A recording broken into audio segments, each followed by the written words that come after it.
Hey everyone, so now that we finished creating the particle sprite, the next thing that we're going to do, and last thing, is going to be working on our water sprite.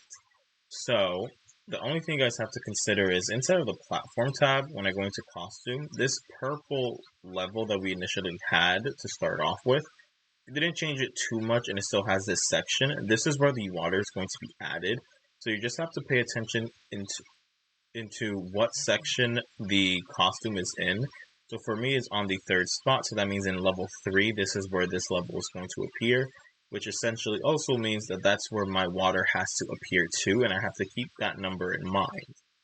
Now, if you guys duplicated it and added it other places, you just have to make sure to remember which places you added those extra costume to, or if it's just the one, just remember where this one is being placed. We're going to go back into code, go into water, and we're going to start coding. So the first thing we're going to do is go into the Events tab and add a When I Receive Green Flag. And then we're going to go into Looks and add a Hide, since we don't want it to automatically show up for us. The next thing we want to do is set its size. So we're going to go inside of the My Blocks, click on Make a Block, and we're going to call this Set Size Hack. We're going to click on Add an Input Number or Text, and we're going to change this to Size. You can click on OK. And then we're going to click on the Variable tab, add a Set block, change it to Size Hack Flag, and then go into Costume, and towards the bottom you're going to add a costume number. Still inside of Looks, you're going to add a Set Size, and you're going to change this by adding the Size bubble. In between the set and set size, we're going to add a switch costume to size hack. And then underneath, we're going to add another switch costume too. We're going to go inside of our variables tab, and we're going to add the size hack flag bubble and add it inside. So now that we tell it exactly what size it's going to be, the next thing we want to do is tell it exactly how it's going to affect the player. So we're going to start by going inside of the Events tab and adding a When I Receive Green Flag, and we're going to change this to Next Level. Once we do that, we're going to go into Control and add a Forever. And inside of that, we're going to add a Repeat 10. We're going to change the 10 to a 20. And then we're going to go into Motion and use a Change Y by block. We're changing the 10 to a -3.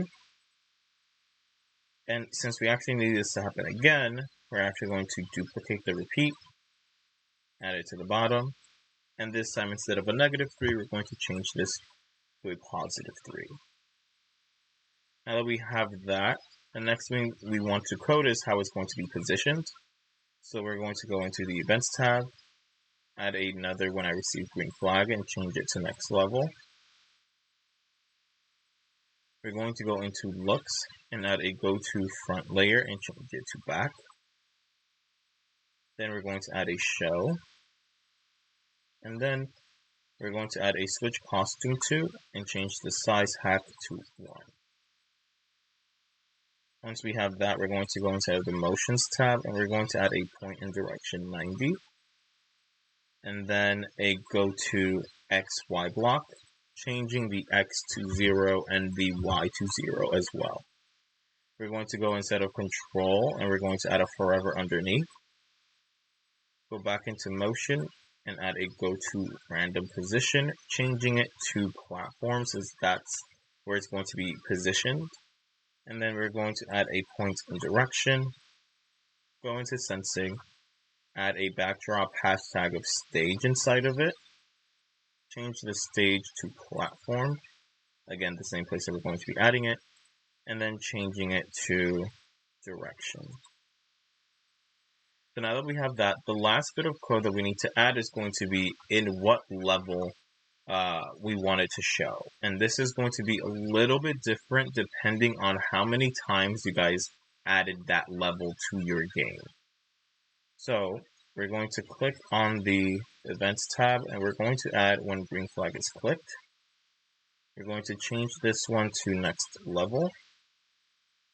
You're going to go into control and then add a forever. So this part is going to be for the students who only added that level once. If you only added the level once, then you're going to follow this step.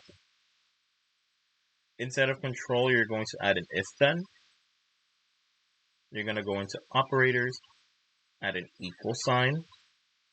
You're going to go into the variables tab and add the level bubble. So if you remember, for me, it was in my level 3. So that's where I'm going to be adding it. So this 50 is going to be changed to a 3. Then I'm going to click on the My block, add the size hack, and change it to 200. And then underneath the else, I'm going to go into looks, going to hide, go into control, add a stop all underneath it, and change it to other scripts in Sprite. So this is saying if it shows up, if level is equal to 3, then show up. If it's not, then hide it and do not run this code. This is if you only have it for one level. Now, let's say that you have it for 2 levels, then what you can do is, I'm going to disconnect this, add one if-then, and add this if-then underneath it. And then I'm just going to duplicate this equal sign, change it to the level that it will appear in. So let's say I had one in level 4, and then duplicate this size hack and add it here. So now it's saying, if my level is 4, add the water. If it's 3, add the water. And if it's not any of the rest, then just make sure to hide it and not run. So if you have other ones, you just have to keep adding an if-then and changing the level and making sure you have this other half in the bottom. And if you don't, and you only have it in the 1, then you're only focusing on adding this block of code only. So once you have copied down all of these code, it's always good to make sure you guys are testing your game, clicking the green flag, playing your game, making sure that once you show up in whatever level you are, the water also show up as well. And what the water effect is going to essentially do is, when the character falls inside, it's just going to slow them down as they progress to go down. And then when they go up, they'll have to go a little bit slow. It's not going to be very drastically slow.